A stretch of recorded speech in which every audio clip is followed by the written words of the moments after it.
Police की वर्दी पहनते वक्त सबसे पहला ख्याल क्या आया? जो जुनून पैदा हुआ देश के प्रति और देश की जनता के प्रति कि किस तरह से एक आम जन की उनके हकों का, उनके हक और उनके अधिकारों का हनन रोका जाए और उनको न्याय दिलाया जाए। कोई भी वर्दीधारी आदमी हो, पुलिस ही नहीं, आर्मी हो या सीएपीएफ हो, सभी की लाइफ एक चुनौतीपूर्ण लाइफ होती है। 1989 से लेकर 2025 तक बहुत लंबी यात्रा रही। कितना चुनौतियों से भरा रहा? कि आप प्रैक्टिकल उनको अनुभव करेंगे तो आपको एक सरप्राइज मिलेगा। पीएम सिक्योरिटी के लिए भी कार्य किया है।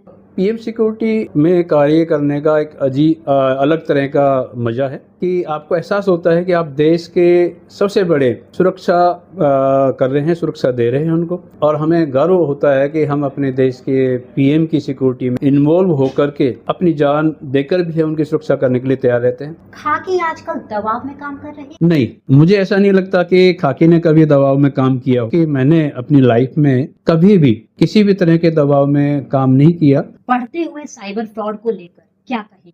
ये आज की दुनिया का सबसे बड़ा क्राइम है और अब वही तरीका अपना लिया गया है कि उससे ज्यादा लूटमार आराम से बैठे बैठे फोन के द्वारा हो रही है। और अब इतनी ज्यादा फ्रॉड और साइबर क्राइम हो रहा है कि अगर हमने नहीं रोका गया तो हमारी अर्थव्यवस्था को भी प्रभावित कर सकता है। मैं पीएम साहब की बात को भी आपको कोट करना चाहूंगा।